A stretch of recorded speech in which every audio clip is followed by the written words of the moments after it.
driving along Isfjorden, which means ice fjord. The ice fjord is not a very relevant name anymore because since 10 years now we don't really have ice on the fjord anymore. But climate change gives us some good things. Here we have more rain, we have rainbows.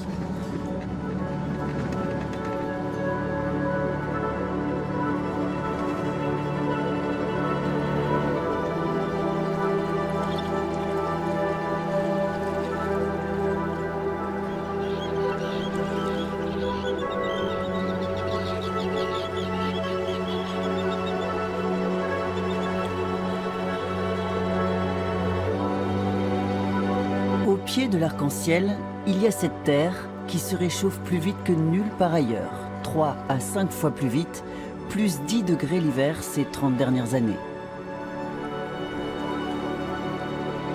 Some flowers. Kim Holmen est aux avant-postes de ce bouleversement. Il dirige l'Institut polaire norvégien. The first time I was here, I said, can we go fishing? And everybody started laughing. No, you cannot go fishing. And of course, in the winter, in particular, it's very obvious. We used to take snowmobiles, and you could go across. And we cannot do that at all anymore. The ocean is warmer, no ice, new plankton. The fish that eat these warmer water plankton are different fish. And of course the birds that eat the plankton and the fish, the highly specialized Arctic ones, do not find the food they need, and we have other birds coming. Svalbard is the place where we have the fastest and the largest changes today.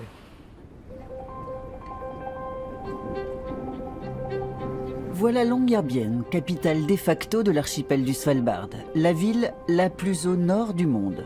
Tout ici d'ailleurs est le plus au nord du monde, église comprise. Encore un peu plus haut, et c'est le pôle Nord. À Longyearbyen, depuis 9 ans, pas un seul mois où les températures n'aient été dans le rouge, bien au-dessus de la normale. Les scientifiques du monde entier viennent là pour étudier ce cas extrême. Voilà l'Institut polaire norvégien. On y retrouve Kim Holmen. So here we are in the logistics rooms. Here we have all the equipment we need in order to do science out in the field here in the Arctic. And their boots and the clothing, it's a lot of work to go out and be safe. So carbon dioxide is going up, temperature is going up, and here you see how the Earth was colder, and in the 1930s the Arctic got warm. So if we look here, the warm in the Arctic, but then it disappeared again. But if you look at what is happening the last 40 years, I think you get an impression of something very different. And the area that is reddest here is the Arctic. If we by magic turned off the emissions today, so zero emissions, we have already changed the atmosphere so much that it will take 20, 30 years before the ocean catches up. So whether you like it or not, temperature, even in this sort of hypothetical magical situation, temperature will continue to rise for 20 years.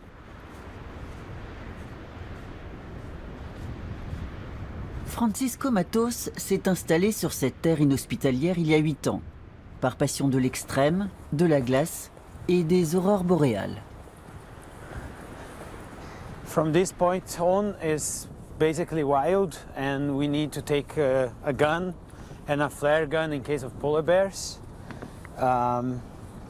We have more polar bears than people here in the island, so it's forbidden to live without a gun. Francisco vient ici régulièrement pour filmer cette nature en transition Il est documentariste. It gets more dangerous here because of that everything is melting, because there's ice under the rocks. So this is a very unstable terrain. On arrive, voilà le glacier Longyearbyen. The glacier just basically start disappearing. It's really impressive because it was so much more ice. It was so much more. It used to come all the way here, all the way almost down there where we came from, and now it's just becoming water.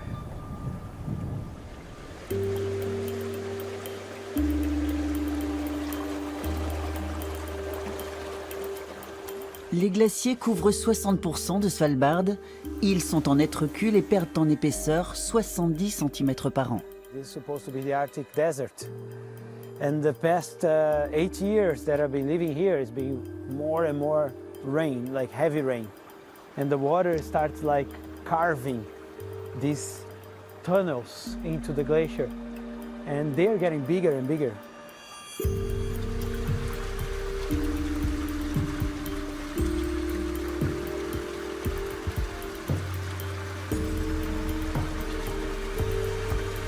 Et c'est le cercle vicieux, plus ça fond, moins c'est blanc, moins ça reflète les rayons du soleil, et donc plus ça absorbe la chaleur.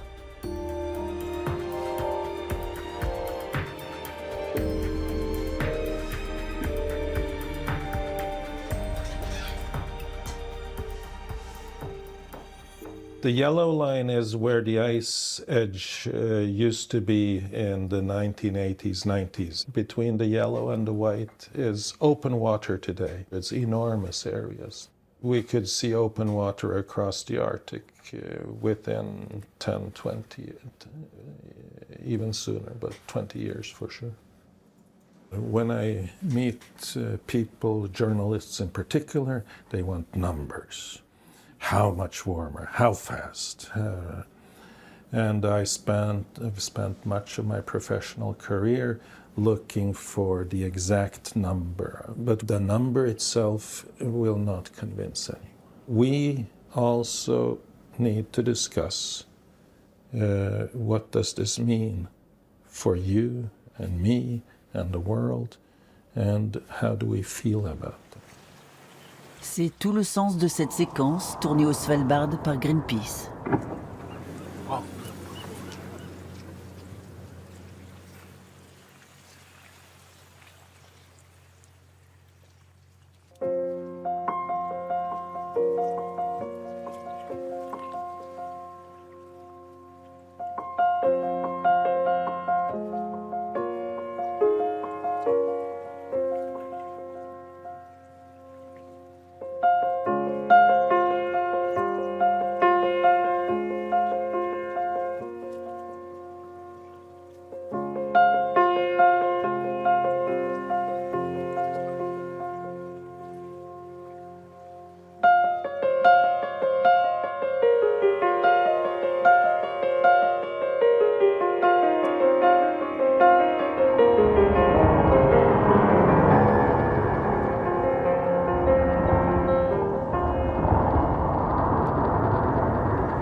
Voici Timon Bruggemann et Petty, son inséparable chienne. Timon est guide, et ce paysage familier, il le voit changer à vue d'œil. What's happening here is that we have this greening of the Arctic. All the plants that are already living here actually grow much stronger and in bigger areas, and therefore we have more reindeer in the first place because they find more food now.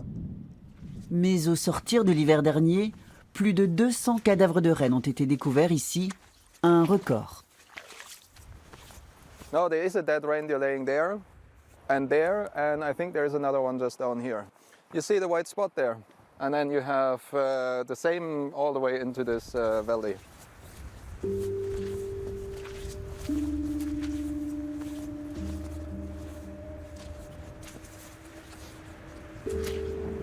So here we see this young reindeer that actually died last winter. You can tell because it has the white color in the fur. This is an interesting symptom of the changing climate here, because we get more precipitation in the winter time, and then suddenly the rain falls and it just all freezes. It takes a few hours and it goes from +5 degrees to -10. And then you have this thick layer of ice, and these reindeer, they can't scrape through that to get to their plants that they eat. What these reindeer then do is they either die of starvation or they try to climb the very steep hillsides, and then they fall down and die. Sur ces parois abruptes, il y a aussi la réponse à cette question. Pourquoi diable les humains sont-ils venus s'installer ici, il y a plus d'un siècle, pour le charbon? We here on Svalbard, we actually have the largest CO2 footprint of all people on Earth, if you count tons CO2 per capita. And that makes it very hard to live here, because this is what I love. This is the landscape that I chose to live in, and at the same time I know by being here, I am, such a part in destroying it. And that makes it very hard. That makes me often think about, like, should I actually live here? Should I, shouldn't I be in another place? La statue du mineur est au cœur de la ville, mais aujourd'hui à Longyearbyen, l'industrie du tourisme a supplanté celle du charbon. Ils débarquent par paquebots entiers. On appelle ça le tourisme d'extinction, dernière chance de voir des ours polaires avant disparition. Et puis ils repartent, sans se rendre compte que ceux qui restent voient s'enchaîner les calamités. Comme Espen Klungset, qui dirige une école ici. The red house down there is the house I lived in when the avalanche happened the 19th of December 2015. You can see the road here. It was 11 houses here. And they're all gone now because all these houses were taken by the avalanche. It was difficult to believe what you saw. All the houses was moved. One of the houses actually touched the greenhouse in the end of the road there. Cette nuit-là, 11 de ses voisins ont été ensevelis, 2 sont morts, et 2 ans plus tard, une nouvelle avalanche emporte d'autres maisons encore. Of course, this was a very dramatic experience for me and my family, but it was also a very big turning point for Longyearbyen and for this society.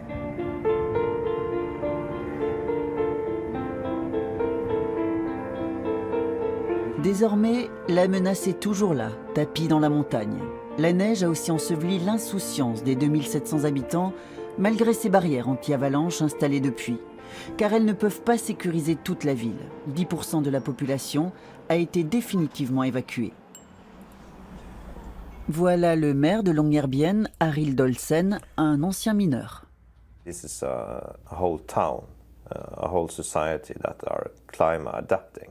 One of my main issues here is to show the population that we have control so we can keep them out of harm's way. It's difficult. I know that there are some people here that are anxiety about, in fact, are they safe? I can show you the map on the big screen I have there. Wouldn't have been nice if the city has been like this, but when I click on it, natural hazard, it all goes red. So the red zone shows has different kind of hazard areas. You can zoom out just a bit here. Of course, there are avalanches here and quite near the town center, and we have like slush slides going down the riverbed here, and we have flooding down this river and landslides and whatnot.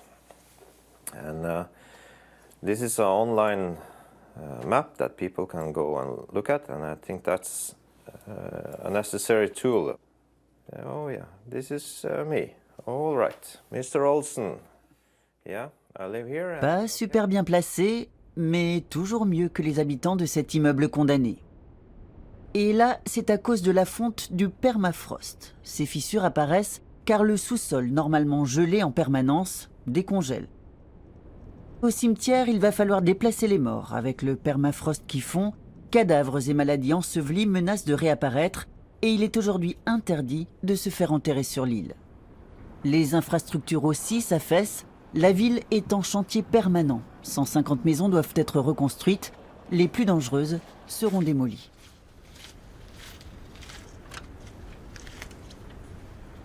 We're in one of the houses in Longyearbyen that has been permanently evacuated. It's because it lays in the red zone. It's not possible to secure permanently. So this house will be turned down. What I think we have a responsibility for us who live here and Norway as a nation is to make also this little tiny society a sustainable society, and it's not that today.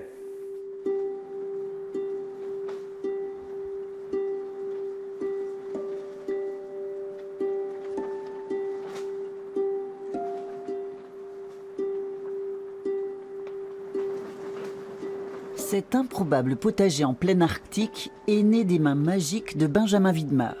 Cet Américain a réussi l'impossible, faire pousser des légumes et des herbes aromatiques au-dessus du cercle polaire. Now I'm just trying to prepare the greenhouse for the dark season. Soon the sun will go away. Ce dôme sera alors dans l'obscurité pendant 4 mois dans une des régions les plus glaciales et reculées du monde.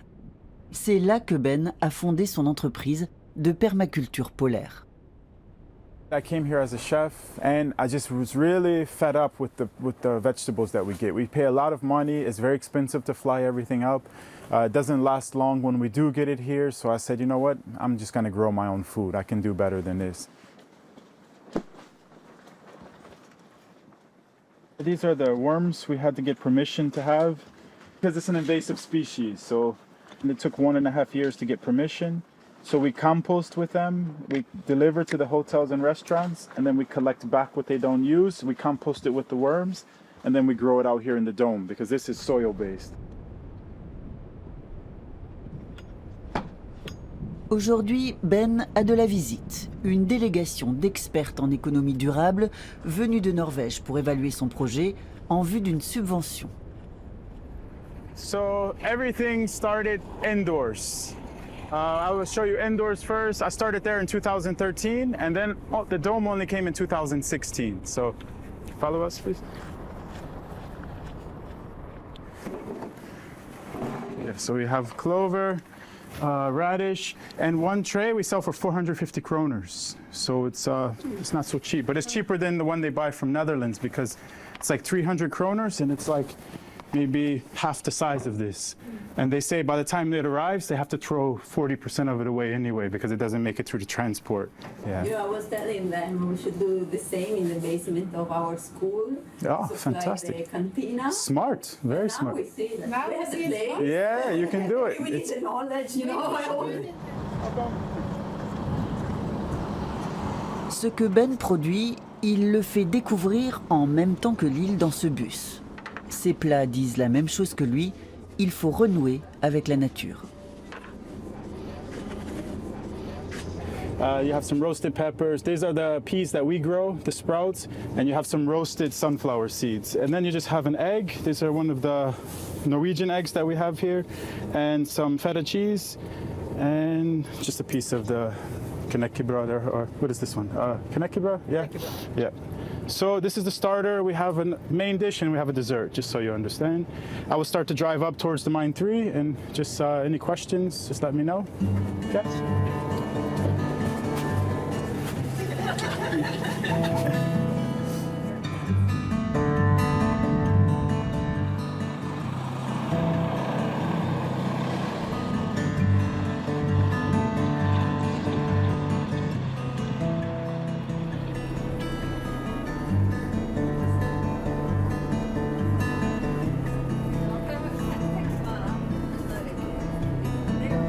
beautiful, huh?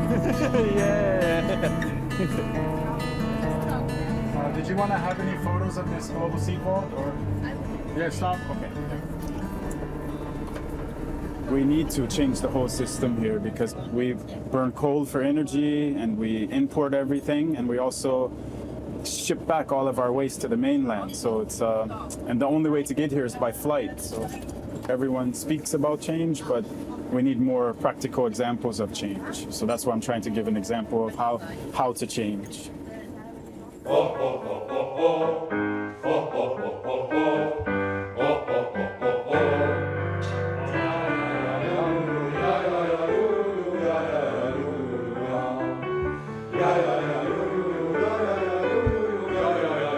Ces soirs de répétition pour la chorale des hommes du Grand Nord. Olaf Store est un pilier de cette formation, on ne peut plus viril. I'm lucky we have a choir here. It is very important to have friends here.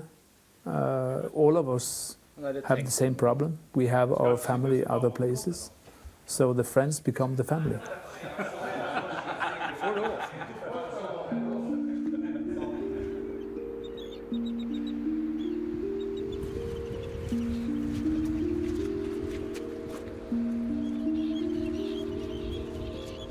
Olaf Store vit au Svalbard depuis 20 ans et ici il est connu comme le loup blanc, ou plutôt l'ours. Il a d'ailleurs un sacré coup de patte.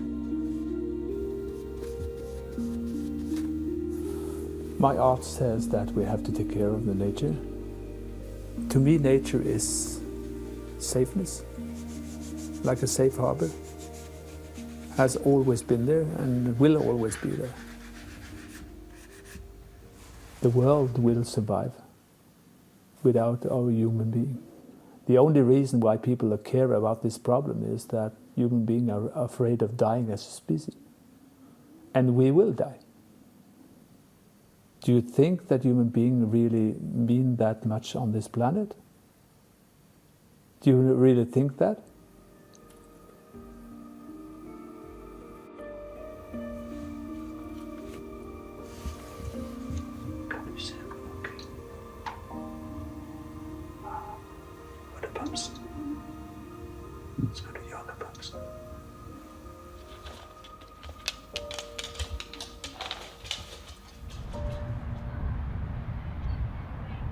L'étoile du Nord arrive au port, c'est un grand jour à Longyearbyen, départ d'expédition. On y retrouve Kim Holmen de l'Institut polaire et Olaf aussi, venu faire ses adieux à ces deux femmes. Tout ce beau monde va les accompagner jusqu'à une île isolée en pleine Arctique. Elles y resteront seules 9 mois dans la glace.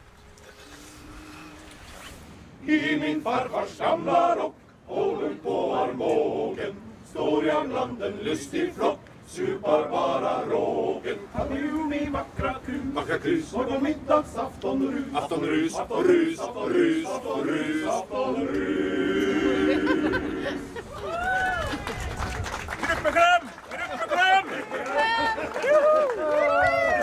Hilda et Sunniva se sont lancées ce défi fou comme simples citoyennes. Seules là-bas, elles collecteront des données sur le réchauffement pour la NASA et l'Institut polaire norvégien notamment. The last 10 years staying on Svalbard, I've seen such a big change in the climate. It's kind of depressing, makes me scared.